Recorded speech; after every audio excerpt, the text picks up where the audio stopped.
I came down last night and snapped the laser lever to the this is the centre of the tower, and then I just fired it at each of these and marked them off. Now it's quite interesting. So all these are now the same height, and I've checked it like several times.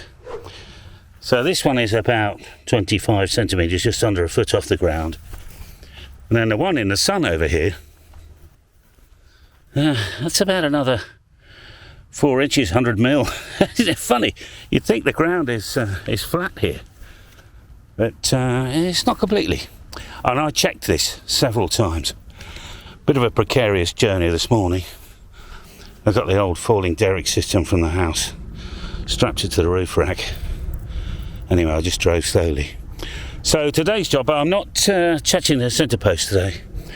What I have done is I've bought eye bolts. So these are good for 800 kilos. It's a 16 mil, 3/4 inch thread. It didn't come, funnily enough, with the nuts, but I rummaged through my old box and found them. So I've got to drill some holes now, get these through. Obviously we'll cut them to size once we're done, because it's these things that are going to hold the blooming thing up.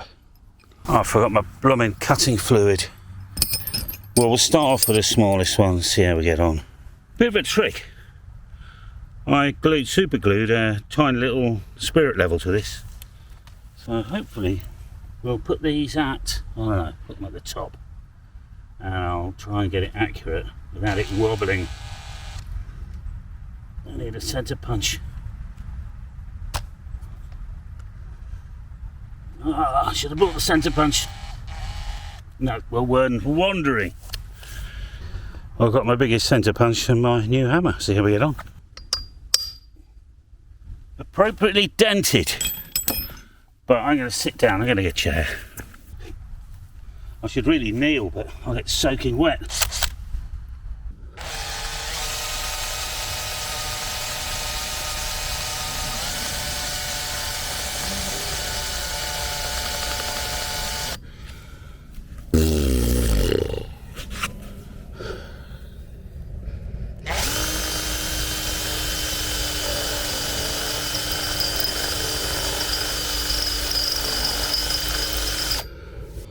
I'm watching a bubble here because I keep drifting.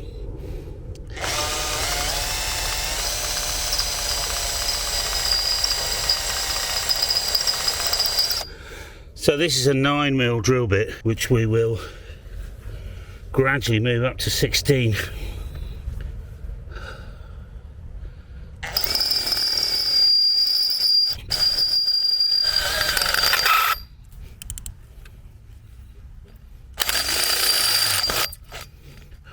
Right, we're on the other side now. I love watching people work. I'm not so keen doing it myself.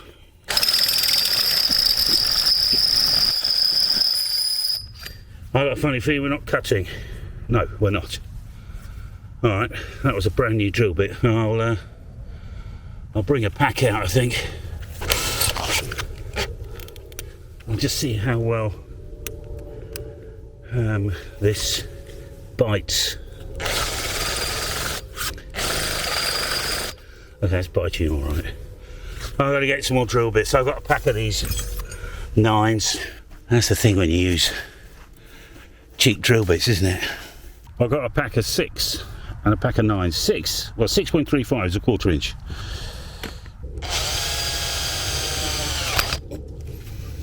Oh, it's a bit easier.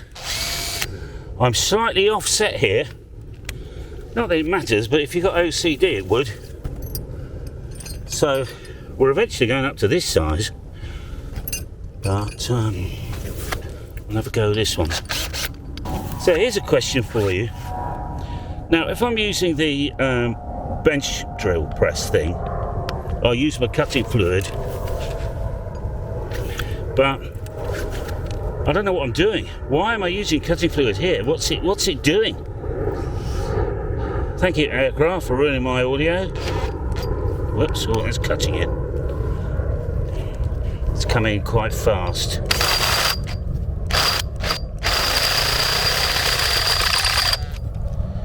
God, that's good. That's through. Right, okay. Just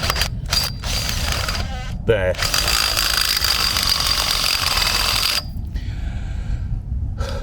Well, it must be doing something because we've got smoke coming out the top.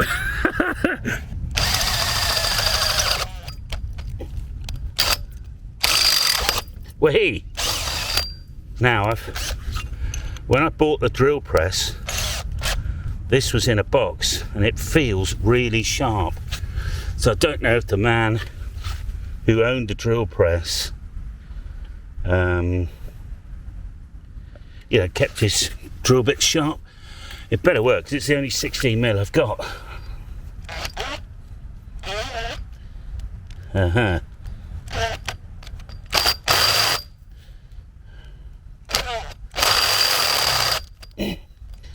It's going in really quickly.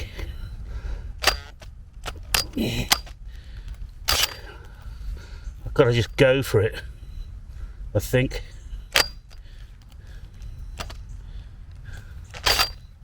Might have to go from the other side.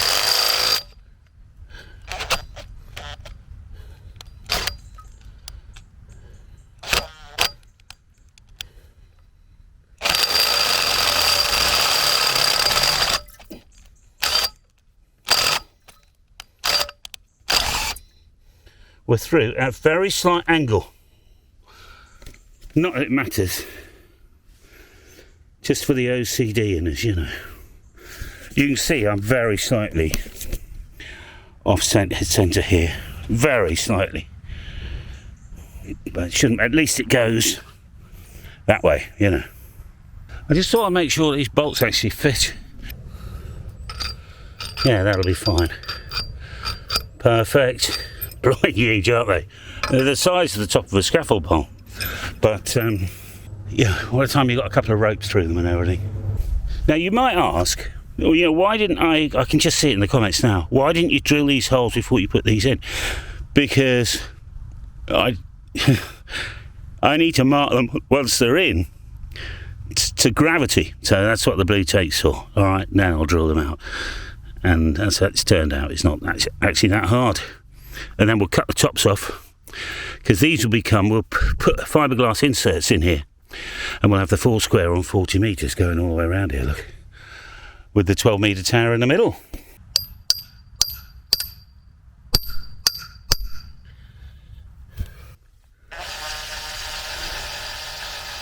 It's wobbly, never mind. It's cutting, that's the thing.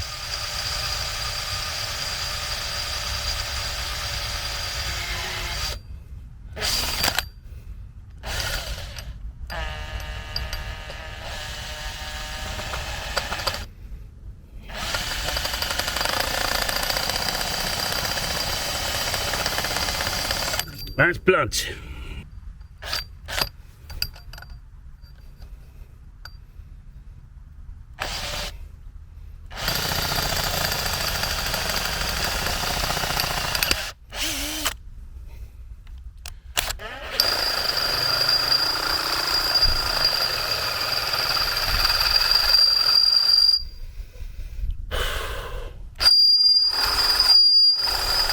But it feels blunt.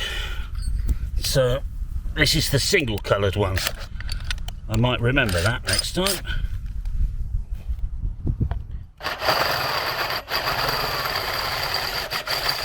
Yeah, it's just cutting. Where's the other hole? Opposite. There.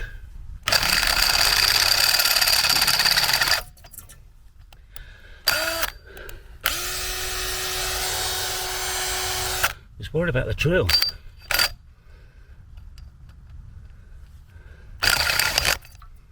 Oh, cock on.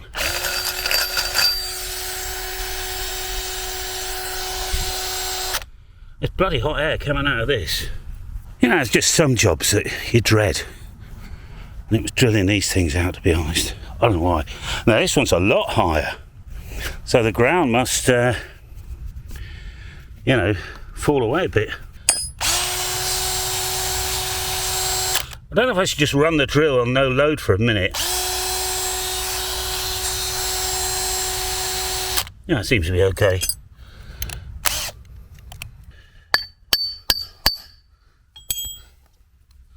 Otherwise the drill bit wobbles, you see, on the surface area, particularly on a curve, you know. Oh, heavens alive. There we go.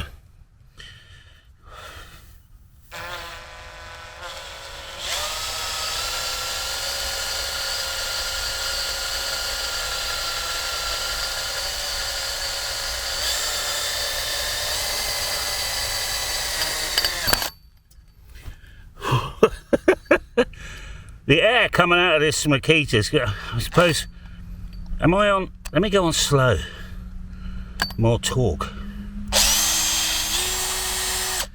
Oh yeah, that'll be better.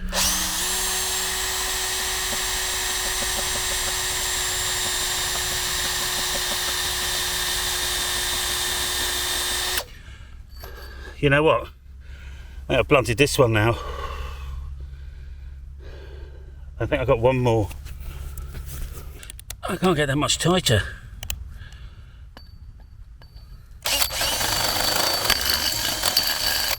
All right.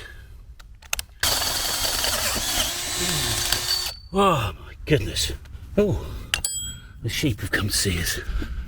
You know what? They know I don't talk their language, don't they? That's French for look at me. Hello, sheep. All right. Pull this stuff away and we'll do like a test fit of these things. Now we can't tighten these up yet because, so I'll just leave them there. We need to put fiberglass gut pole down here, then drill through it again, the fiberglass, and then cut these appropriately, if you know what I mean, for the 4 square from DX Engineering.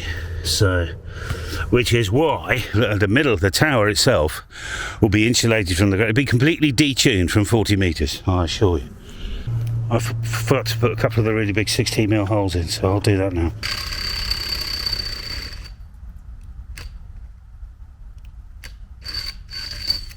So, you know, I'm not a machinist, never trained, anything like that, so I kind of, over the years, sort of developed my own way, but putting a big hole in a scaffold pole is, well, difficult to be honest.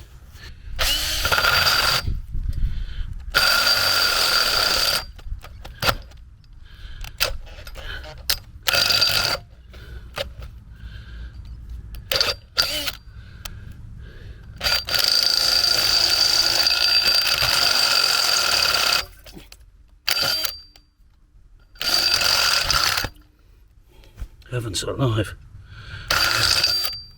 There's quite a lot of water in the bottom of that. Well, I suppose there would be because it's in the ground. I wasn't going to put these in today, but I can't be bothered carrying them back to the workshop, so I'll just leave them there and make it look as if I've been working a bit more, you know. Obviously, I'll cut them to length when we're done, and I've got to cut the tops off these as well. I don't know, 6 inches, 120mm, something like that. Oh, I'm freezing cold now, but I noticed we've got a big box of Barenco stuff in. So, oh yeah, I forgot to tell you. So obviously I'm cutting this to size. We'll put a hinge on that. Then we'll have a falling derrick contraption. And I'll put the rotator at the bottom of this. And I've got a couple of Yaesu big thrust bearings. Now, you need to maintain those things because they go rusty inside, but it'll be eminently maintainable here. I'll just drop it down, take the bearings off once a year. Little day's job. Now listen, there's plenty of YouTube channels that go on about, you know, the latest gear and everything else. I mean, I know I sell antennas and everything else, but I want to encourage you to build things as well. You know, dipoles, verticals. This falling derrick system I've worked out. The total cost of the 40-foot tower, I mean, you need the land in fairness, but the total cost is going to be about £250 for a 40-foot tower. You know, cheap, fairly light. You could use steel at the bottom and then aluminium at the top. I just happen to have 3 aluminium poles for another project from years ago. So I'm going to use 2 going up and then 1 will go out, and that's the falling derricky bit. Alright, day 2 of this project. I'm just checking through some bits and pieces that Barenko sent me down. To just test the tower, we're going to build a 2-element yagi. So I've got a little cross plate. I found one I've actually built myself before, so I could have used that thinking about it. But so that's the boom to mast, and then we need element to boom. So I'm going to have to fabricate something out of a bit of plastic, I think, really. This is an interesting contraption. So the falling derrick, you'll see in a bit, needs connected to the mast. So I'll bolt that to the mast, and the falling derrick will come out here somewhere. And I have found these old U-bolts. So I'll need to drill that out so they fit, and then we can fit this, you see, to the mast. So when the mast tilts up and down, that'll work there. A little bit of rope here and there. Can't remember what they're for. For the 2-element yagi. Got some extra lifting eyes. I can't remember why I want that. I've got a ton of shackles, but they're all rusty, so I bought that. And the other thing is, I actually thought I'd bought a pair of these. I actually need 3, and I've already got 1, because we're going to put a bit of fiberglass tubing and then connect the next metal post to that, because we need to detune this from 20 and 40. Anyway, I'll see what I can construct. And then, because the whole tower's going to rotate, we're using, if I can get this out, well, whatever. Hang on. I thought, oh, I'll keep them safe down there, and now I can't get the bloody things out. So, you've probably heard of this, GS065. I like these. So, the whole mast's going to rotate, and but I like these because you're effectively buying the casting, because it is possible that water will get in there, but they're fully rebuildable. You just take it all apart, take the ball bearings out, re-grease them, clean them up, and you're good to go. So we've got a pair of these, and then they supply little guy points, so we'll bolt them on the bottom. So I've got a good video coming out on station ground. This has been fully tested, all the ground and earths, but not today.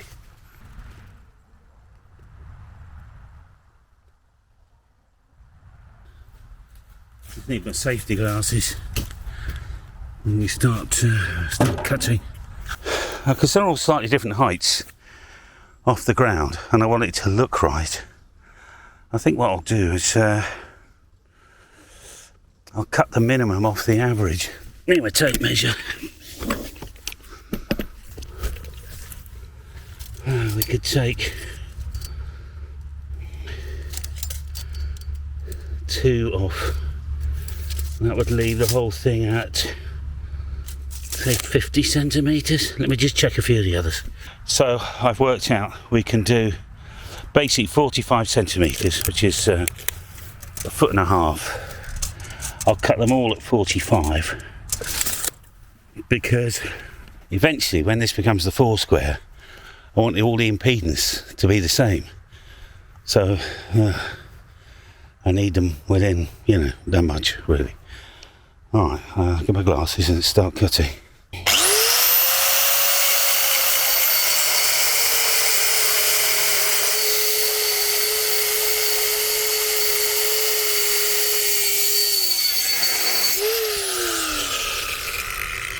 Okay, that'll be nice and hot now.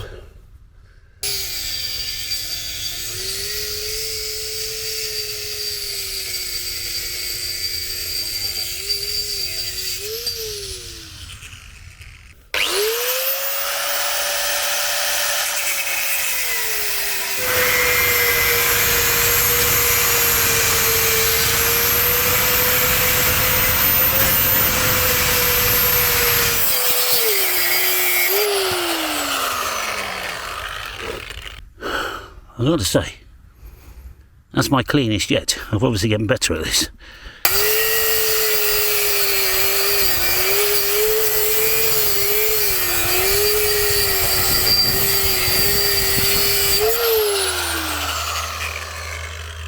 Now I've brought the hinge out so we can measure that to see exactly where this hinge has got to go, and then cut the centre one off.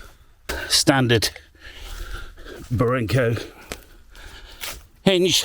Obviously we just need it to hinge, we don't need the bolts because no way it's to stand up on its own, it would all fall over and break. So if we hinge it, there, then we need to be cutting this here. I've got some tape in my pocket and we'll mark this one so it's not too far off, because if you think about it,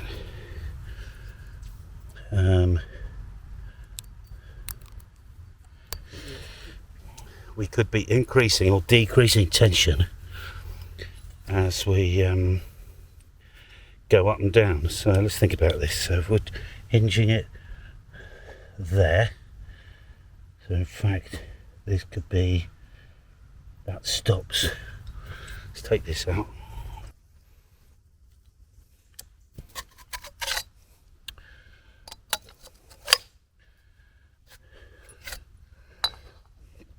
Okay, it goes right to the weld, so that's fine then. If it goes right to the weld, we can 1/4 inch above that line. Alright. Oh yeah, I was talking about mains electricity and stuff. So a fellow came up, your fellow ham, I'm doing a video about this so I don't need to repeat it now, but he checked everything, the safety, the earthing, the difference, the potential difference between the earth in the field, the earth in the shack. He tested how quickly it trips, which was 1.5 cycles, just under, you know, in the case of a fault. So yeah, I've got to cut this just above the white line.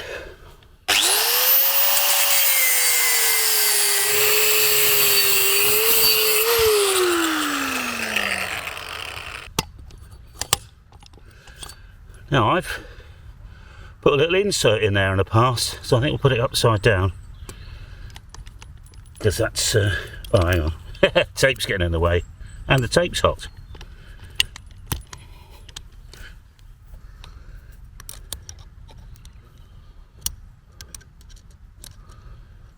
Because then it's going to be a super snug fit. Obviously wants to be aligning opposite the other guide point.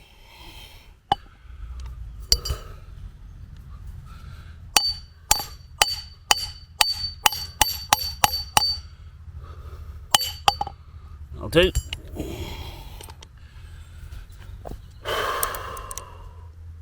Wrong one. Wrong side.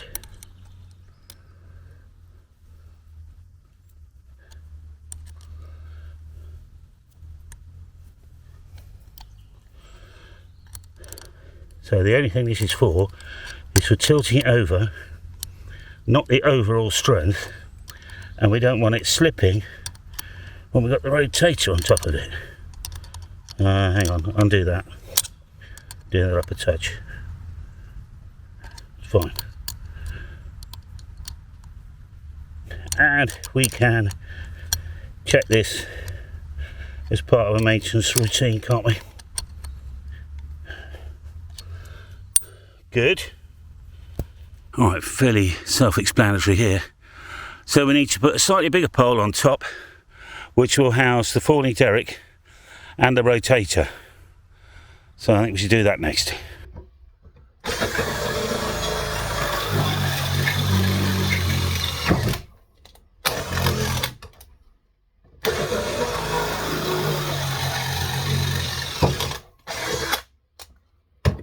Alright, so we're wondering what I'm doing here.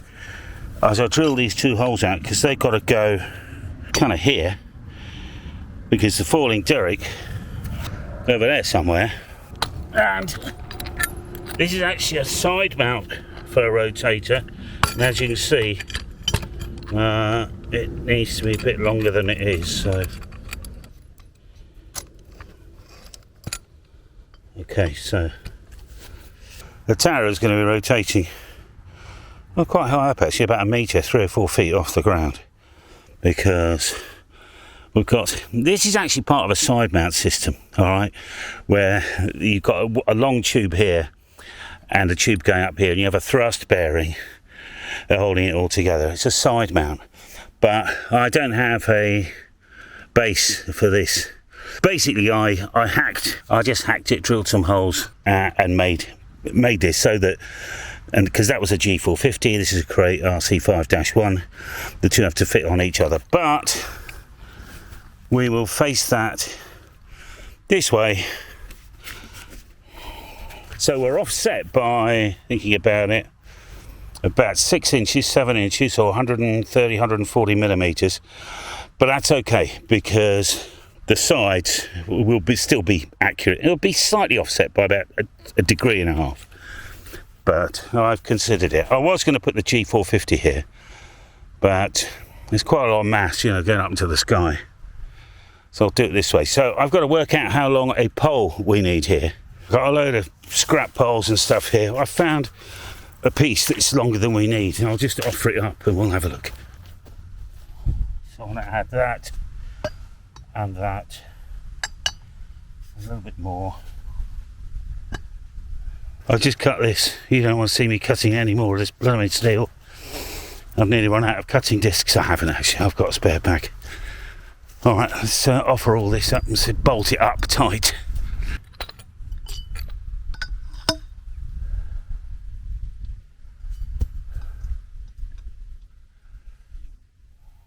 I've been looking for this all over. I've left it here. Okay, good. We'll take that out to the field too. Yeah, that works.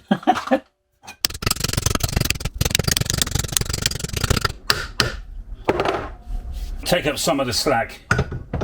There was something else I want to do while I was here, but I can't remember what it was. So let's go back outside. I wonder if I've royally screwed this up. I better find out.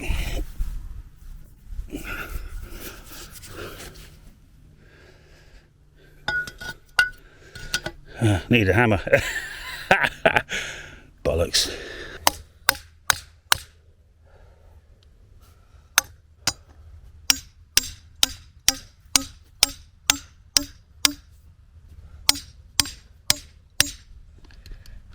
That's better. I don't mind about this hinge wobbling because, well, I want it to hinge. I can take one of these out, can't I? Right, let's tighten this one up now.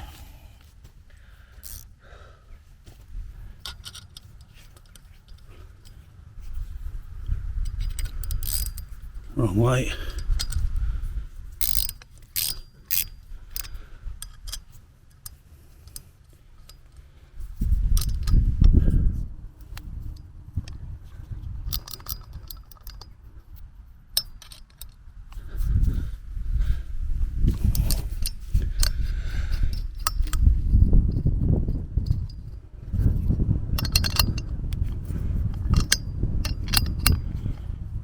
Good.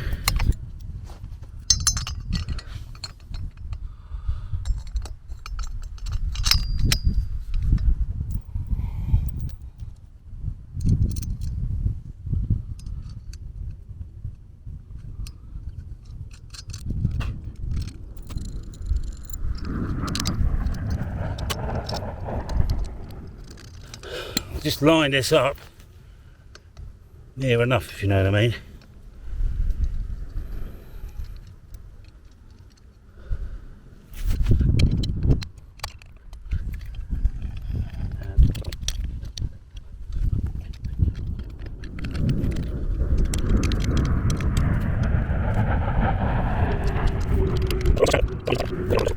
So this is what I thought through. Obviously we've got the base, we've got the hinge point, which is exactly in line with the guide points. We move up a bit, we've got the falling derrick contraption. We have a 6 metre pole going out that way that I can temporarily fit when I want to drop it over. Okay, then we got the rotator. It's a Create RC5-1. So next job is to lay all this over and fit a pole to it and start to get the ropes out. So this, I bought a few of these, thinking that I might be able to use this as the tower, and I still might for a lightweight tower. But what I'm going to use is a piece of this for an insulator with a pair of these to join it together. So I'll just measure that and make it a little bit. I need from there and 25mm, an inch gap, then a bit more. So let's get the Sharpie out. Alright, so from there to there is 18 centimetres, which is 7 inches. So let's call it 20. We'll cut a 40 centimetre section. I'll tell you what, make it 41. No, we won't. I'll do 40. Sod it. Right, get my mask. So cutting fiberglass.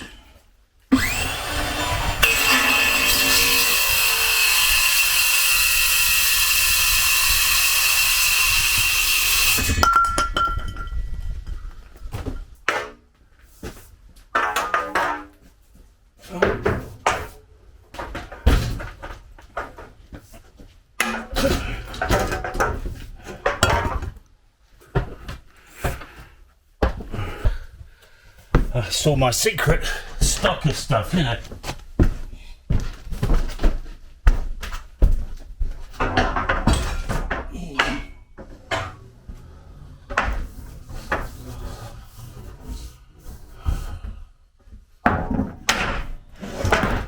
If you want any of these and you live in the Midlands, let me know. You can have them for the price I paid for them. If not, I'll just use them up over the years, you know. Right, bit of test fitting, I think.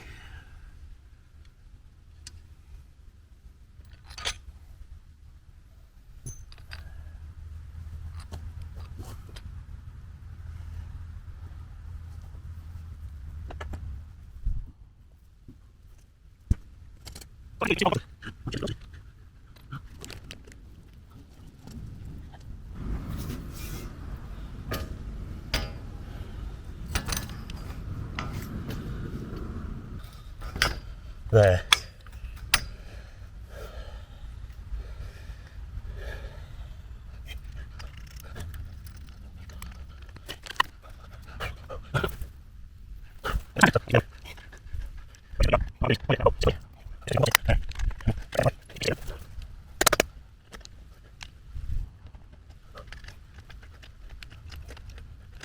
Progress so far. Obviously we're in tilt over mode. The falling derrick is going to go straight up in the sky, and it'll actually be held on all the guy points. So it's not until we start pulling on the falling derrick that the whole thing will start to come up. We've got the rotator on. Now what I'm going to do is put a mini extension in up at the top here with our little insulator, and we'll just fit that Yaesu bearing, and tomorrow maybe we can start doing a bit of roping.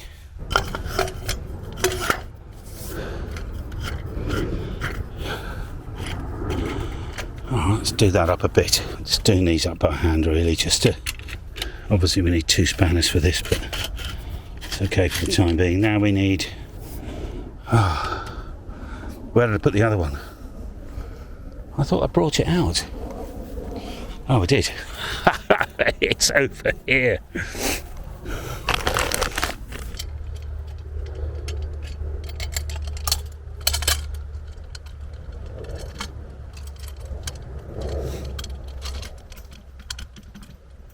So I'll just explain what I've done. I've done this before. I'm going to put a tiny stub mast in the top with the Yaesu thrust bearing. So the only thing I'm lifting up is the first pole and a little stub mast. Once I'm happy with the tension on all the lines, I'll then change that, take the thrust bearing off, change it out for one of these 6 metre aluminium poles. We've got steel, then aluminium, and then we do a full test, you know, the whole 9 yards. Let me just get a small stubby piece. The laugh is, I've just taken some small bits in. I throw away the small bits and I can't find what I'm after. Slightly bigger than I really want. It's about 70 centimetres long. Oh, weighs a good few kilos actually.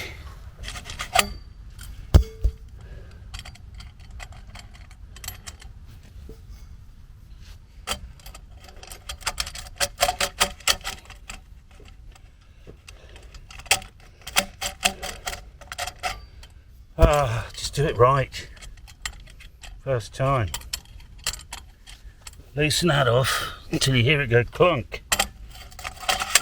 There. Obviously I'll need to do this up before we do a lift.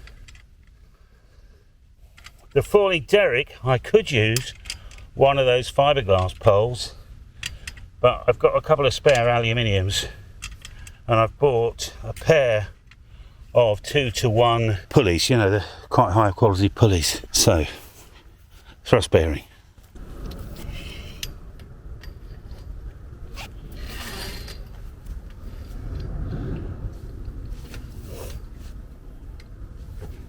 Now, so it comes with these little bits that you slip in, you see, and tighten it up. You get the idea. Let me go and do that. Now I'm just fiddling with the balance, do you know what I mean, between everything. What I've been doing is just eyeballing the distance, you know, between that thrust and how much, and I've got it roughly right. In fact, that one could go in a bit further, look, that one there. So if I undo this one and then do that one up, it should pull it more this way. Now I was back to front because I'm not thinking straight. Lovely. If I just twist this around now, obviously this won't be able to twist when everything's done up, but the guys will, you see. The guys can turn, the mast itself, well, the mast will turn, the guys will stay stationary. That's the point. I will, when I change this pole out, I'll keep that in the same place, but we'll do a test fit, you see. I've got some shackles to put on here, got to tighten these now. I've got to tighten everything up, but basically we've got a almost a ready to go system. We haven't got any rotator cable or anything, but I'm quite pleased with this considering it cost me nothing. Fitting the falling derrick, I've got a system for that, so nobody gets hurt. And I do have a hard hat as well, which I will be wearing because I once made a mistake and got missed by a scaffold pole by, you know, a couple of inches, to be honest. So putting that one on so it doesn't get lost. Excellent. So what do you think? All right? I'm quite, well, moderately pleased with that. I don't know how heavy it is just for me to lift it onto my shoulder. Oh yeah. Yeah, it's quite a lot. But anyway, it will be. But with a 2-to-1 pulley, we'll be fine. Now, the next job that I don't know whether to parallel up with this or not are these, because if you remember, we've got this 4 square going in for 40 metres. And they'll go down quite far, and then I'll re-drill through the fiberglass. That should be pretty easy. But I've got this little bit of tolerance, which I think, to be honest, looking at it now, I will probably just pad out with a bit of electrical tape, because we've got 9.2 metre signature 9 poles going on here, 4 of them surrounding this tower. Now, I've just worked out minutes ago that 6.4 plus, we're up to about 7.5 metres in total length. So this will be resonant on a 30 metre band, roughly. Unless I put another coupler here, you know, that'll mean a bit of fiberglass to, yeah, blah, blah, blah.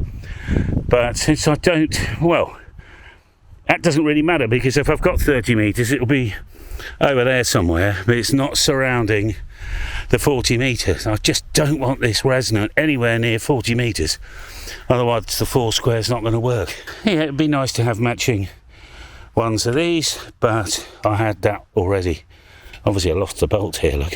I've replaced it. So listen, please, if you want to see the remainder of this, and you enjoy my stuff, and you've already watched 3 or 4 of my videos, and you haven't yet subscribed, well, I'll tell you a story. So, I used to watch a lot of Andrew Camarata. He does heavy earth moving equipment and has a great time. I wasn't subscribed to him because I didn't need to be.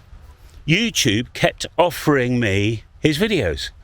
And one day it stopped, but I didn't think about it.